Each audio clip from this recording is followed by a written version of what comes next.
Frankenstein, or the Modern Prometheus, by Mary Shelley, 1818 edition. Section 3 of Frankenstein. Volume 1, Letter 2, to Mrs. Saville, England. Archangel, 28th of March, 17 . How slowly the time passes here, encompassed as I am by frost and snow, yet a second step is taken towards my enterprise. I have hired a vessel, and am occupied in collecting my sailors. Those whom I have already engaged appear to be men on whom I can depend, and are certainly possessed of dauntless courage. But I have one want which I have never yet been able to satisfy, and the absence of the object of which I now feel as a most severe evil. I have no friend, Margaret. When I am glowing with the enthusiasm of success, there will be none to participate my joy. If I am assailed by disappointment, no one will endeavour to sustain me in dejection. I shall commit my thoughts to paper, it is true, but that is a poor medium for the communication of feeling. I desire the company of a man who could sympathise with me, whose eyes would reply to mine. You may deem me romantic, my dear sister, but I bitterly feel the want of a friend. I have no one near me, gentle yet courageous, possessed of a cultivated as well as of a capacious mind, whose tastes are like my own, to approve or amend my plans. How would such a friend repair the faults of your poor brother? I am too ardent in execution, and too impatient of difficulties. But it is a still greater evil to me that I am self-educated. For the first 14 years of my life I ran wild on a common, and read nothing but our Uncle Thomas's books of voyages. At that age I became acquainted with the celebrated poets of our own country. But it was only when it had ceased to be in my power to derive its most important benefits from such a conviction that I perceived the necessity of becoming acquainted with more languages than that of my native country. Now I am 28, and am, in reality, more illiterate than many schoolboys of 15. It is true that I have thought more, and that my daydreams are more extended and magnificent, but they want, as the painters call it, keeping, and I greatly need a friend who would have sense enough not to despise me as romantic, and affection enough for me to endeavour to regulate my mind. Well, these are useless complaints. I shall certainly find no friend on the wide ocean, nor even here in Archangel, among merchants and seamen. Yet some feelings, unallied to the dross of human nature, beat even in these rugged bosoms. My lieutenant, for instance, is a man of wonderful courage and enterprise. He is madly desirous of glory. He is an Englishman, and in the midst of national and professional prejudices, unsoftened by cultivation, retains some of the noblest endowments of humanity. I first became acquainted with him on board a whale vessel. Finding that he was unemployed in this city, I easily engaged him to assist in my enterprise. The master is a person of an excellent disposition, and is remarkable in a ship for his gentleness and the mildness of his discipline. He is indeed of so amiable a nature that he will not hunt, a favourite and almost the only amusement here, because he cannot endure to spill blood. He is, moreover, heroically generous. Some years ago he loved a young Russian lady, of moderate fortune, and having amassed a considerable sum in prize money, the father of the girl consented to the match. He saw his mistress once before the destined ceremony, but she was bathed in tears, and throwing herself at his feet entreated him to spare her, confessing at the same time that she loved another, but that he was poor, and that her father would never consent to the union. My generous friend reassured the suppliant, and on being informed of the name of her lover, instantly abandoned his pursuit. He had already bought a farm with his money, on which he had designed to pass the remainder of his life, but he bestowed the whole on his rival, together with the remains of his prize money to purchase stock, and then himself solicited the young woman's father to consent to her marriage with her lover. But the old man decidedly refused, thinking himself bound in honour to my friend, who, when he found the father inexorable, quitted his country, nor returned until he heard that his former mistress was married according to her inclinations. What a noble fellow, you will exclaim. He is so, but then he has passed all his life on board a vessel, and has scarcely an idea beyond the rope and the shroud.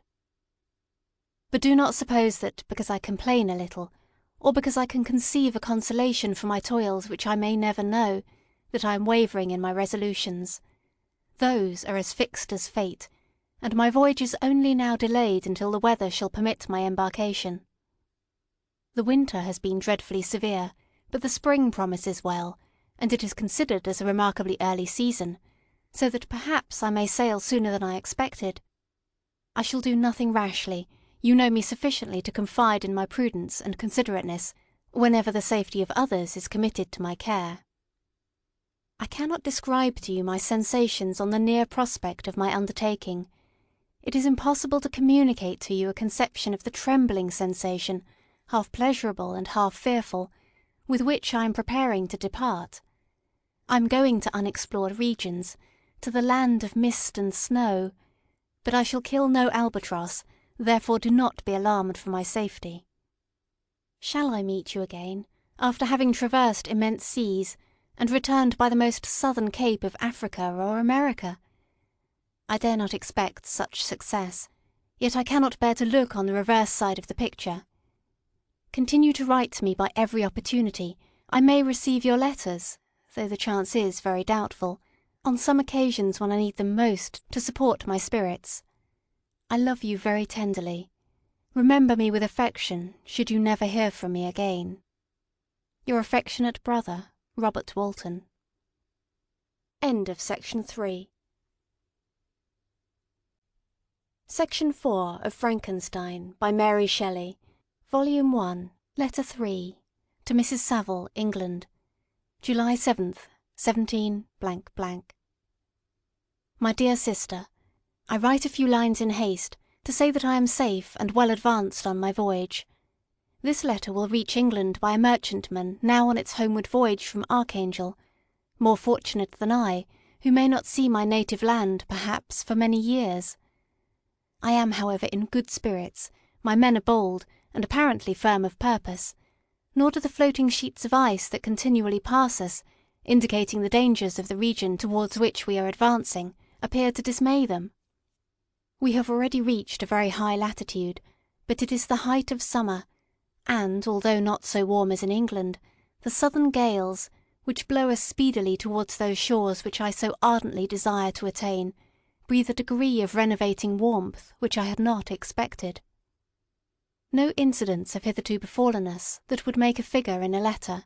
1 or 2 stiff gales and the breaking of a mast are accidents which experienced navigators scarcely remember to record, and I should be well content if nothing worse happened to us during our voyage. Adieu, my dear Margaret. Be assured that, for my own sake as well as yours, I will not rashly encounter danger. I will be cool, persevering, and prudent. Remember me to all my English friends. Most affectionately yours, R. W. End of Section 4. Section 5 of Frankenstein by Mary Shelley, Volume 1, Letter 4, to Mrs. Saville, England, August 5th, 17 . So strange an accident has happened to us that I cannot forbear recording it, although it is very probable that you will see me before these papers can come into your possession. Last Monday, July 31st, we were nearly surrounded by ice, which closed in the ship on all sides, scarcely leaving her the sea-room in which she floated. Our situation was somewhat dangerous, especially as we were compassed round by a very thick fog. We accordingly lay to, hoping that some change would take place in the atmosphere and weather. About 2 o'clock the mist cleared away, and we beheld, stretched out in every direction, vast and irregular plains of ice, which seemed to have no end. Some of my comrades groaned, and my own mind began to grow watchful with anxious thoughts, when a strange sight suddenly attracted our attention, and diverted our solicitude from our own situation. We perceived a low carriage, fixed on a sledge and drawn by dogs, pass on towards the north, at the distance of half a mile. A being which had the shape of a man, but apparently of gigantic stature, sat in the sledge and guided the dogs. We watched the rapid progress of the traveller with our telescopes, until he was lost among the distant inequalities of the ice. This appearance excited our unqualified wonder. We were, as we believed, many hundred miles from any land, but this apparition seemed to denote that it was not, in reality, so distant as we had supposed. Shut in, however, by ice, it was impossible to follow his track, which we had observed with the greatest attention. About 2 hours after this occurrence, we heard the ground sea, and before night the ice broke and freed our ship. We, however, lay to until the morning, fearing to encounter in the dark those large loose masses which float about after the breaking up of the ice. I profited of this time to rest for a few hours. In the morning, however, as soon as it was light, I went upon deck, and found all the sailors busy on one side of the vessel, apparently talking to someone in the sea. It was in fact a sledge, like that we had seen before, which had drifted towards us in the night on a large fragment of ice. Only one dog remained alive, but there was a human being within it, whom the sailors were persuading to enter the vessel. He was not, as the other traveller seemed to be, a savage inhabitant of some undiscovered island, but a European. When I appeared on deck, the master said, "Here is our captain, and he will not allow you to perish on the open sea." On perceiving me, the stranger addressed me in English, although with a foreign accent. "Before I come on board your vessel," said he, "will you have the kindness to inform me whither you are bound?"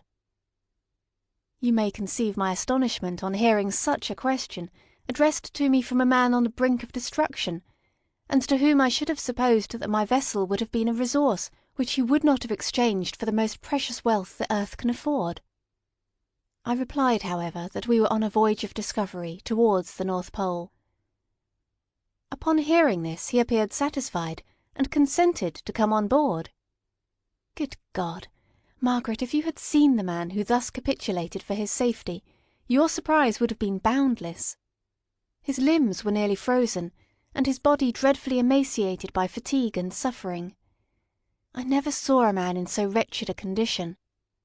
We attempted to carry him into the cabin, but as soon as he had quitted the fresh air he fainted. We accordingly brought him back to the deck, and restored him to animation by rubbing him with brandy, and forcing him to swallow a small quantity. As soon as he showed signs of life, we wrapped him up in blankets and placed him near the chimney of the kitchen stove. By slow degrees he recovered and ate a little soup, which restored him wonderfully. 2 days passed in this manner before he was able to speak, and I often fear that his sufferings had deprived him of understanding. When he had in some measure recovered, I removed him to my own cabin, and attended on him as much as my duty would permit. I never saw a more interesting creature. His eyes have generally an expression of wildness, and even madness, but there are moments when, if any one performs an act of kindness towards him, or does him any the most trifling service, his whole countenance is lighted up, as it were, with a beam of benevolence and sweetness that I never saw equalled. But he is generally melancholy and despairing, and sometimes he gnashes his teeth, as if impatient of the weight of woes that oppresses him. When my guest was a little recovered, I had great trouble to keep off the men, who wished to ask him 1,000 questions, but I would not allow him to be tormented by their idle curiosity, in a state of body and mind whose restoration evidently depended upon entire repose. Once, however, the lieutenant asked why he had come so far upon the ice in so strange a vehicle. His countenance instantly assumed an aspect of the deepest gloom, and he replied, "To seek one who fled from me." "And did the man whom you pursued travel in the same fashion?" "Yes." "Then I fancy we have seen him, for the day before we picked you up we saw some dogs drawing a sledge with a man in it across the ice." This aroused the stranger's attention, and he asked a multitude of questions concerning the route which the demon, as he called him, had pursued. Soon after, when he was alone with me, he said, "I have, doubtless, excited your curiosity, as well as that of these good people, but you are too considerate to make inquiries." "Certainly, it would indeed be very impertinent and inhuman in me to trouble you with any inquisitiveness of mine." And yet you rescued me from a strange and perilous situation. You have benevolently restored me to life." Soon after this he inquired if I thought that the breaking up of the ice had destroyed the other sledge. I replied that I could not answer with any degree of certainty, for the ice had not broken until near midnight, and the traveller might have arrived at a place of safety before that time, but of this I could not judge. From this time the stranger seemed very eager to be upon deck, to watch for the sledge which had before appeared, but I have persuaded him to remain in the cabin, for he is far too weak to sustain the rawness of the atmosphere. But I have promised that some one should watch for him, and give him instant notice if any new object should appear in sight. Such is my journal of what relates to this strange occurrence up to the present day. The stranger has gradually improved in health, but is very silent, and appears uneasy when anyone except myself enters his cabin. Yet his manners are so conciliating and gentle that the sailors are all interested in him, although they have had very little communication with him.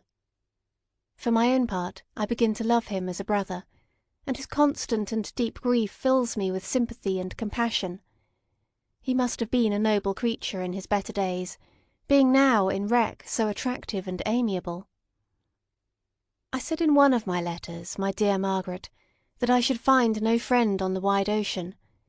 Yet I have found a man who, before his spirit had been broken by misery, I should have been happy to have possessed as the brother of my heart.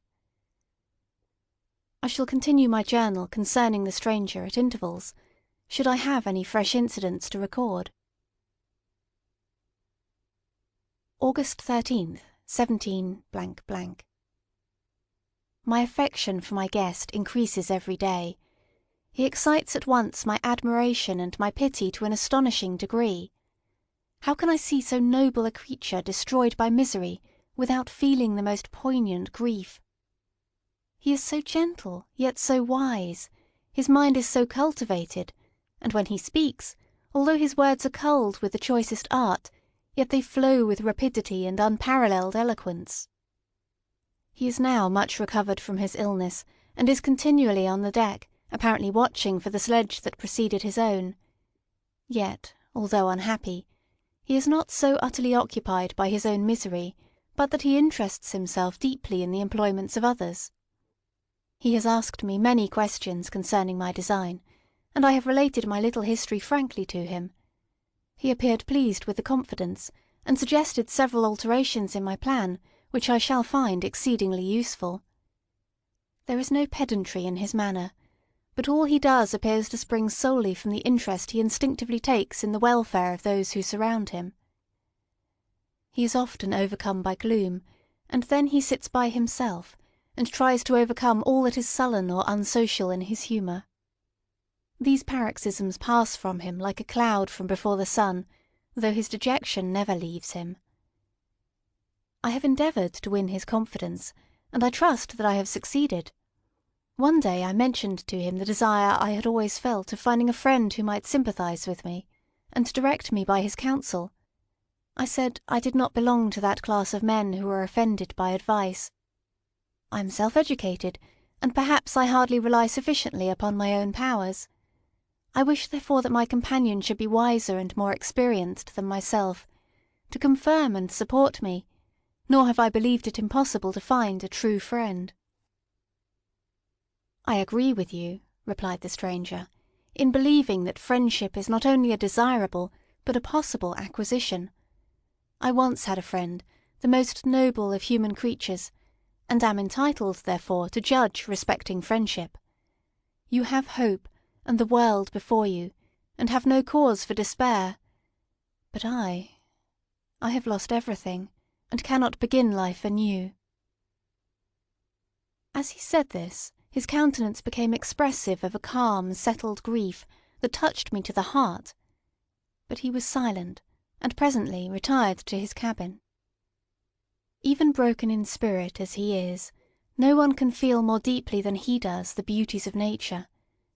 The starry sky, the sea, and every sight afforded by these wonderful regions, seems still to have the power of elevating his soul from earth. Such a man has a double existence.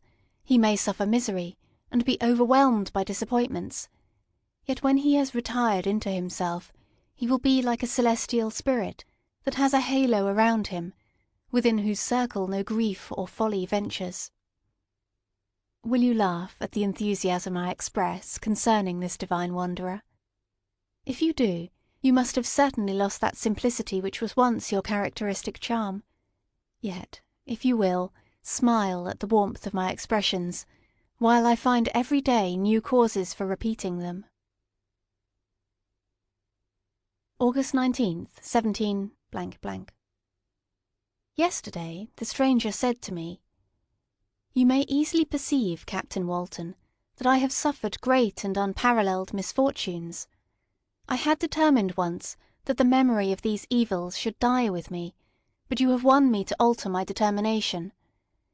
You seek for knowledge and wisdom as I once did, and I ardently hope that the gratification of your wishes may not be a serpent to sting you, as mine has been.